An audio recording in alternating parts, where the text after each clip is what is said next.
Assalomu alaykum hammaga hurmatli do'stlar. Bugun sizlar bilan SNR strategiyamiz bo'yicha ikkinchi darsimiz. Xudo xolasa ikkinchi darsda o'tgan safar 5 ta qoidadan tushuntirib bergandim. Ya'ni birinchi darsda 5 ta qoidadan tushuntirib bergandim. Ko'rmagan bo'lsangiz kirib bemalol ko'rib olishingiz mumkin. Xo'p, 5 ta qoida bo'yicha birinchi qoidamiz, ya'ni zona bo'yicha dars bo'ladi bu safar. Ya'ni ikkinchi darsimiz o'sha 5 ta qoidadan birinchisi, ya'ni zona. Xo'p, SNR darajalari haqida bo'ladi. Xo'p, SNR darajalari nima? Narx odatda SNR darajalarida harakatlanadi. Chunki bu darajalarda nima desam bo'ladi? Xaridor yoki sotuvchi buyurtmalari mavjud bo'ladi. Ya'ni xaridor yoki sotuvchi, bu tushunganimizdek buyer seller degandek bo'ladi. Xo'p, buyer sellerlar bo'ladi. Xo'p, ikkinchisi, agar SNR zonada ko'p marotaba tegilgan bo'lsa, ya'ni masalan bizda muayyan bitta support yoki resistance bor. Buni tushuntirib o'taman nimaligini o'zi. Xo'p, masalan bizda muayyan bir zona bor. O'sha zonaga ko'p marotaba tegilgan bo'lsa, ehtiyot bo'lish kerak. Ya'ni ko'p marotaba tegilgan zonaga ehtiyot bo'lishimiz kerak. Ya'ni bu bizda qanday? Bu ishlagan zona hisoblanadi. Bu ishlagan zona. Fresh unfresh degan gap bor SNRda, xuddi shunday bo'ladi. Ya'ni tegilmagan zonalarni qidirishimiz kerak. Xo'p, agar bizda ma'lum bir strategiyamizda, ya'ni boshqa qoidalarni qo'shgan taqdirimizda ham, talabga javob bergan taqdirda ham bizda ko'p tegilgan zonadan biroz ehtiyot bo'lishimiz kerak. Chunki uni break qilib o'tib ketishi mumkin. Xuddi shunday narsa. Xo'p, support endi nima? Mana bizda support bor, resistance bor. Supportdan boshlaymiz. Support bu bizda qo'llab-quvvatlash, ya'ni narx keladi. Masalan, narx harakatlanmoqda, kelganda mana shu yerdan biz buy bitimiga kirishimiz mumkin. Xo'p, endi resistance ni ko'rsataman. Resistance xuddi shu narsani teskarisi. Narx keladi va xuddi mana shu yerdan reaksiya berib pastga tushib ketadi. Support resistance, endi o'zbekchasi resistance qarshilik, support esa qo'llab-quvvatlash degan ma'noda keladi. Endi xo'p, tushunarli bo'lgan bo'lsa, endi boyagi gapga qaytsak, ko'p marotaba tegilish haqida. Masalan, zonaga ko'p marotaba mana qarang, keldi, bir marta reaksiya berdi, ikki marta reaksiya berdi, uchinchisida kelyapti. Shu biz bu yerda biroz ehtiyot bo'lishimiz kerak. Chunki bu yerni narxni break qilib, ya'ni buzib o'tib, yana обратный orqasiga qaytib, xuddi shu zonaga reaksiya berib tepaga ketishi mumkin. Endi support ham xuddi shunaqa narsa. Supportda masalan mana bunday keldi, bir marta tegdi, ikki marta tegdi, boring mayli 3 marta tegib tepaga reaksiya berdi va mana keyingi kelishida qarang, shundoq break qilib biz masalan bu yerda kirish uchun hamma narsamiz tayyor bo'lsa ham, lekin shundoq break qilib pastga tushib ketish ehtimoli bor. Shuning uchun biz ehtiyot bo'lib savdoga kirishimiz kerak bunday vaziyatlarda, ya'ni narx ko'p marotaba touch qilgan joylarda.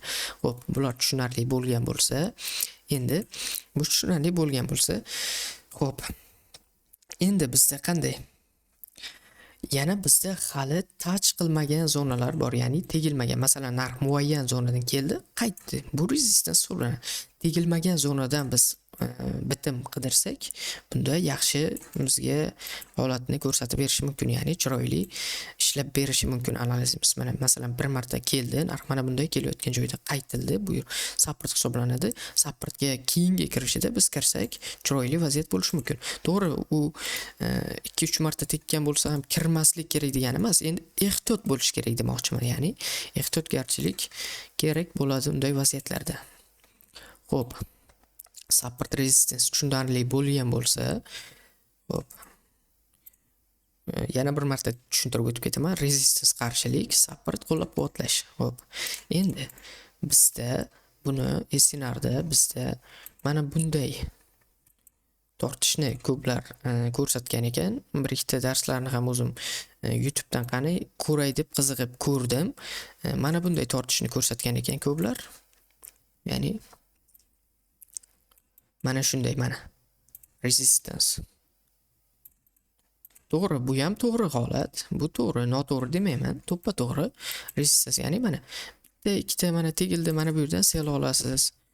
Endi menda bunda boshqacharoq variant, ya'ni ssenariyga asoslangan, ya'ni storyline. Mana bunday trend liniya bilan tortiladigan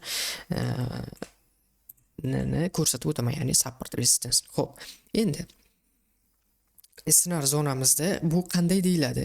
Xo'p, bizda mana muayyan zona bor. Xo'p, tegilmagan zonani topib olishimiz kerak. Katta time frame'da albatta. Xo'p, bizda u zonada qanday? Xo'p, mana qarang. Buy, sell. Xuddi mana shunday vaziyat kerak. Buy, sell ko'ryapsiz-a? Mana shu bizda resistance hisoblanadi. Buni teskarisi esa mana sell, buy. Ko'ryapsiz-a? Support zona hisoblanadi. Xuddi shunday. Buy, sell. Mana bu yerdan biz resistance, mana buy, sell, resistance.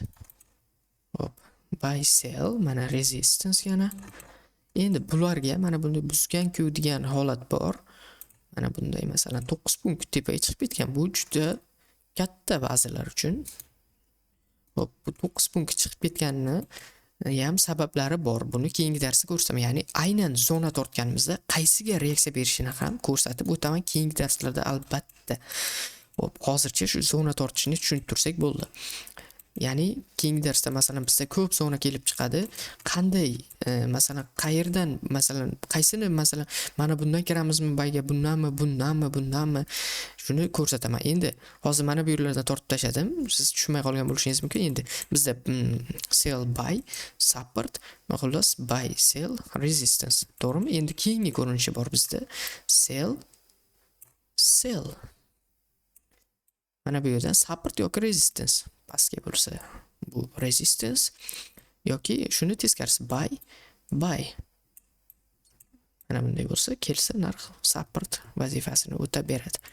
Endi mana xuddi shunday joy narx keldi. Buyga mana harakatlanib berdi 56 punkt, 560 pips. Xo'p, mana bu yerda mana keldi narx tepaga harakatlanib berdi. Xuddi shunday support resistance zonani topib olishimiz mumkin. Hop, video yozyapti. Xo'p, xuddi shunday support resistance zonani topib olishimiz mumkin. Ya'ni buy, sell. Hop, yozib betaman. Buy, sell. Bizda xo'p, mana bu yerga olamiz. Mana, ya'ni buy, sell bizda nima bo'ladi? Albatta